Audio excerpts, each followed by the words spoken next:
Guys, जैसा कि हमने पिछले एपिसोड में देखा, जियोयान फाइट संत बन चुका था, जिससे ओल्ड गुयू, तियानमिंग और थर्ड तियानजुन तीनों काफी परेशान हो गए थे। वे जियोयान को मिटाना चाहते थे और अपनी पावर से उस पर हमला करने लगे, पर जियोयान की ताकत उनकी उम्मीद से भी परे निकल चुकी थी। उसने सिर्फ एक मुंह से ही उनके सभी हमलों को बेअसर कर दिया। उसने अपनी एंग्री बुद्धा रीइंकार्नेशन टेक्निक बनाई थी, जिसकी चपेट में आने वाला ठीक उसी पल मर जाता और कभी पुनर्जन्म नहीं ले सकता। तियानमिंग समझ गया कि उसकी मौत निकट है। उसने जियोयान से रहम की भीख मांगी, पर जियोयान उसे माफ करने वाला नहीं था, इसीलिए उसने अपनी बॉडी को एक्सप्लोड कर लिया। जियोयान ने अपनी एनर्जी से सबको प्रोटेक्शन बैरियर में बांधकर बचा लिया। गुयू और थर्ड तियानजुन भागने की कोशिश कर रहे थे। जियोयान ने अपनी एंग्री बुद्धा रीइंकार्नेशन टेक्निक से फिर हमला किया। गुयू जानता था कि इस टेक्निक की चपेट में आने के बाद वो बच नहीं पाएगा, इसीलिए उसने थर्ड तियानजुन को बलि के बकरे की तरह इस्तेमाल किया, जिससे वो खत्म हो गया और गुयू बचकर भागने लगा।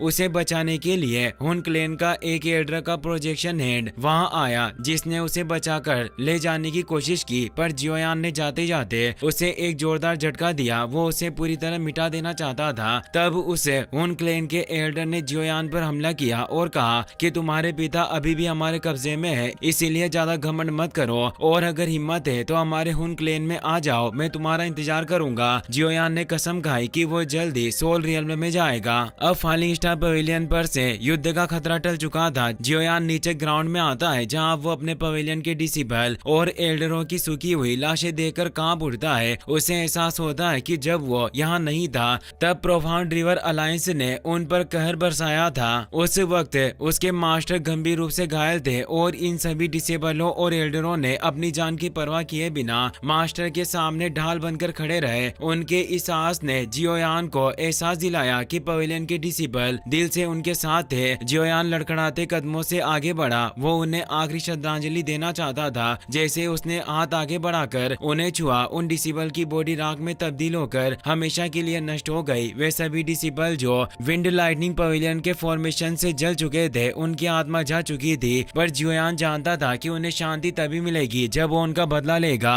उन सभी की आत्माएं फॉलिंग स्टार पवेलियन के ऊपर इकट्ठा होने लगी। जियोयान कहता है, यह सब मेरी गलती है, मैं देर से आया, वरना मैं सबको बचा सकता था। हर कोई दुखी था। सभी के चेहरों पर गहरी उदासी साफ नजर आ रही थी। याओलाओ कहता है कि अगर ये सभी डिसिबल नहीं होते जिन्होंने हठपूर्वक फॉर्मेशन बनाकर प्रोफाउंड रिवर अलायंस की आर्मी को रोका, तो जब तक तुम एकांतवास से बाहर आते, हम सब जिंदा नहीं बचे होते। जियोयान का गुस्सा अब उबलने लगता है। वो कहता है कि तियानमिंग सेक्टर, आइस रिवर वैली और विंड लाइटनिंग पवेलियन ने हमारे खिलाफ साजिश रची और हमारे बहुत से लोगों को मार डाला। उन्हें अब इसकी बहुत ही महंगी कीमत चुकानी पड़ेगी। मैं हर एक खून की बूंद का बदला लूंगा। अब सीन बदलकर सेंट्रल प्लेन्स में मौजूद हान कबीले पर आता है। विंड लाइटनिंग पवेलियन ने वहां हमला कर दिया था, क्योंकि वेनेरेड लेई अच्छी तरह जानता था कि जियोयान उनसे बदला लेने जरूर आएगा। इसीलिए वो उनके दोस्तों को पकड़ना चाहता था, ताकि वो उनका इस्तेमाल बचाव में कर सके। उसने कबीले के लीडर हानजी को आसानी से हराकर फेंक दिया और कई सारे डिसिबल और एल्डर को पहले ही मौत के घाट उतार दिया था।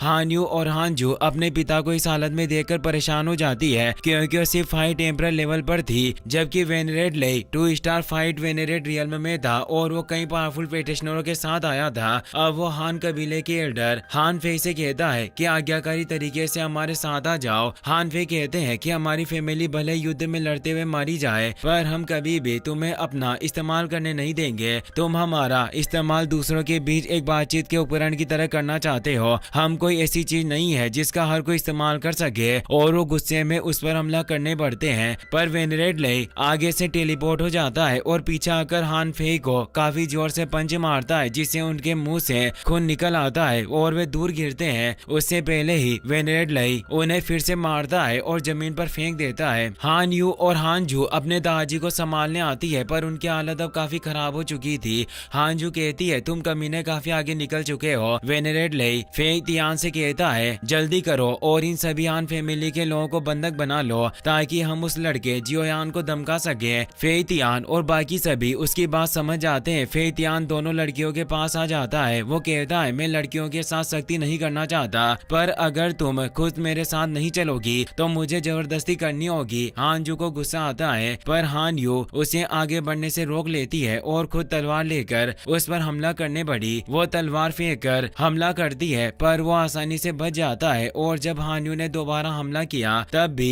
उसने उसे आसानी से दूर कर दिया। उसके सभी हमले बेकार हो रहे थे क्योंकि फेतियान फाइटर एम्परर रियल्म के पीक पर था। वो आसानी से हमला करके हान्यू की तलवार को दूर गिरा देता है और एक जोरदार वार करके उसे चित कर देता है। अब वो उसे अपने लाइटनिंग से पकड़ लेता है। हान्यू परेशान हो जाती है पर अब विंड लाइटनिंग पवेलियन के दूसरे एल्डर ने उसके पिता और दादा को भी बंधक बना लिया था। हान्यू घबरा गई। वो जानती थी कि वो उनका सामना अकेले नहीं कर पाएगी पर जियोयान उनकी मदद कर सकता है, इसीलिए वो उससे मदद मांगने के लिए वहाँ से भागने लगती है। पर फेतियान मुस्कुराता है, तुम अपनी इस छोटी सी पावर के साथ सपनों में भी मुझसे भाग नहीं सकती, और वो उसके पीछे चला जाता है। अब सीन बदलकर नॉर्थन सेंट्रल प्लेन्स में मौजूद विंड लाइटनिंग पवेलियन ब्रांच को दिखाया जाता है जहाँ वेनेरेट लेई पूरे हान परिवार को बंधक बनाकर ले आया था। उसने हान ची की दोनों बेटियों और उसके पिता को भी बंधक बनाया। वो अपने आदमियों से कहता है, इस हान परिवार की अच्छी तरह खातिरदारी करो। फॉलिंग स्टार पवेलियन हमारे साथ किसी भी समय परेशानी खड़ी कर सकता है। सभी उसकी बात समझ जाते हैं। तभी उसे वहाँ कुछ अजीब लगता है। वहाँ न तो कोई डिसेबल दिखाई दे रहा था और न ही कोई एल्डर। वो गुस्से में कहता है, आखिर सबके सब कहाँ मर गए। तभी एक एल्डर की लाश सीधी उड़ती हुई उसके पास आती है। वो अपनी वैक्यूम पाम पावर से उसे रोक लेता है और समझ जाता है कि पहले ही यहाँ कोई घुस चुका है। वो पूछता है, आखिर यहाँ कौन छिपा है, जल्दी सामने आओ। तभी वहाँ मौजूद फॉलिंग स्टार पवेलियन के एल्डर एक एक करके सामने आने लगते हैं। जियोयान कहता है, विंड लाइटनिंग पवेलियन, क्या तुम इतनी जल्दी अपने पवेलियन को नष्ट होते देखना चाहते हो कि तुमने मुझे इतनी जल्दी बुला लिया।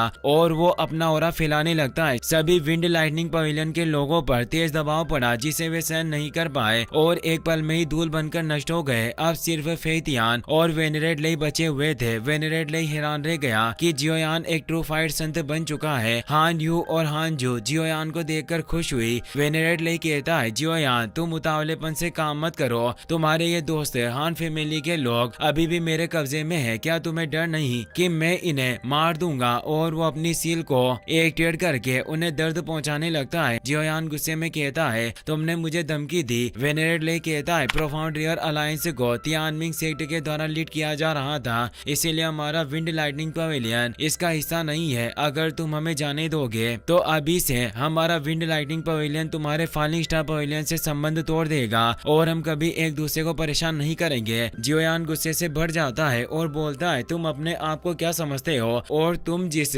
प्रोफाउंड तियानमिंग सेक्ट की बात कर रहे हो उसे मैं मिटा दूंगा। और वो अपने रूलर को बाहर निकालते हुए कहता है, इन पिछले 2 सालों में तुमने हमारे फॉलिंग स्टार पवेलियन के लोगों को काफी परेशान किया है और बार बार हमारे लिए मुश्किलें खड़ी की है। तुमने हमारे लोगों को तड़पाया और उस समय भी मेरे ऊपर 3000 लाइटनिंग मूवमेंट चोरी करने का लांछन लगाया और मेरे जैसे जूनियर के खिलाफ सेक्ट प्रोटेक्शन एरिया का इस्तेमाल किया। उस समय मैंने कुछ नहीं कहा और इतने समय तक उन चीजों को बर्दाश्त किया। फिर तुमने मेरे फॉलिंग स्टार पवेलियन के साथियों को मार डाला, मेरे दोस्तों को बंधक बनाया और उन्हें टॉर्चर किया। मैं ये कभी भी बर्दाश्त नहीं कर सकता। और वो गुस्से में अपने रूलर को तेज वाली फ्लेम से भर देता है और फुल स्पीड में वेनेरेट लेई की तरफ बढ़ता है। वेनेरेट लेई कांप उठता है, उसकी आंखों में डर साफ झलक रहा था। जियोयान ने सीधा उसके पेट पर वार किया और फिर दूसरा हमला सीधा फेतियान पर किया, जिससे दोनों हान फैमिली से दूर जा गिरे। अब जियोयान ने अपने रूलर को जोर से जमीन पर मारा, पूरा ग्राउंड बिखर गया। जियोयान का हेवी ब्लैक रूलर अब अपग्रेड हो चुका था। वो फेतियान के गले को दबाने लगा। फेतियान को बेहद दर्द होता है पर वो बचाव में कुछ नहीं कर पाता। जियोयान ने उसकी गर्दन मरोड़ दी और उसी पल वो मारा गया। उसकी बॉडी भी राख में बदल गई। जियोयान कहता है, मेरे फॉलिंग स्टार पवेलियन के कुल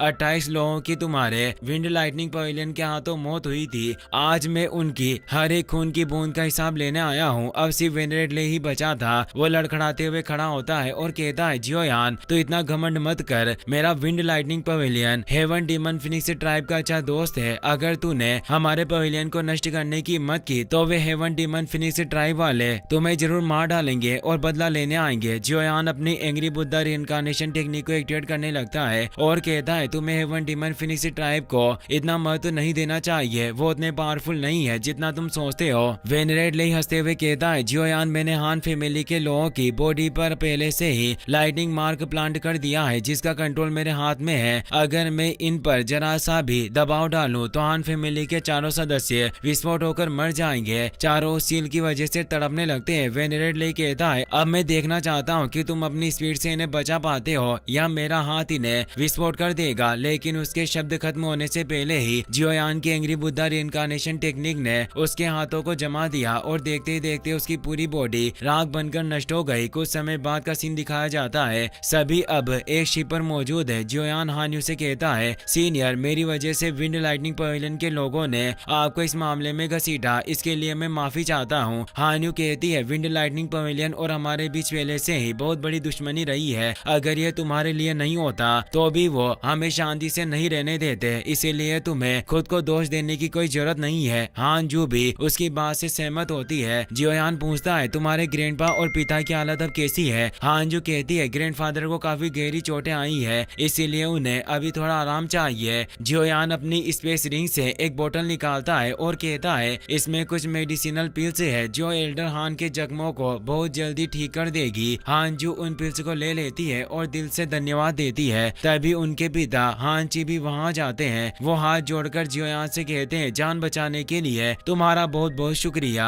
जियोयान कहता है मैं 2 सालों से एकांतवास में था, मैंने कभी नहीं सोचा था कि मेरे पुराने रिश्तों की वजह से आपको इतनी परेशानी झेलनी पड़ेगी, मुझे माफ कर दीजिए, मेरी वजह से आपको पीड़ा हुई। तभी शिव अचानक हिलने लगता है क्योंकि जियोयान ने पूरे विंड लाइटनिंग पवेलियन को नष्ट कर दिया था। वो महल अब हमेशा के लिए राख बन जाएगा। जियोयान कहता है अब से इस नॉर्दर्न टेरिटरी में विंड लाइटनिंग पवेलियन का कोई वजूद नहीं रहेगा। अगर आपकी हान फैमिली इस जगह पर कब्जा करने में इंटरेस्टेड है तो आप इसे कंट्रोल कर सकते हैं और इसमें मेरा फाइनल स्टार पवेलियन आपकी पूरी मदद करेगा। हान यू और हानजू ये सुनकर काफी खुश होती है, पर निर्णय लेना उनके पिता पर डिपेंड करता है। हानजी कहते हैं मेरी हान फैमिली को रीजनल पावर बनने का कोई शौक नहीं है, हम बस यही चाहते हैं कि हम नॉर्दर्न टेरिटरी में शांति से रह सके। पर यंग मास्टर जियोयान, अगर आप मदद करना ही चाहते हैं तो हम आपके अरेंजमेंट का पालन करेंगे। वो सिर झुका लेते हैं, पर जियोयान उन्हें ऐसा करने से मना करता है। हानजू जियोयान को फिर से धन्यवाद कहती है। हानयू भी कहती है इस बार तुमने हमारे ऊपर बहुत बड़ा कर्ज छोड़ दिया है। जियोयान मुस्कुराकर कहता है सीनियर, आप बहुत विनम्र हैं। अब जियोयान को प्रोफाउंड स्काई सेक्टर और आइस रिवर वैली से बदला लेना था, इसीलिए वो कहता है अब उनकी बारी है। और इसी के साथ ये एपिसोड यहीं पर खत्म हो जाता है।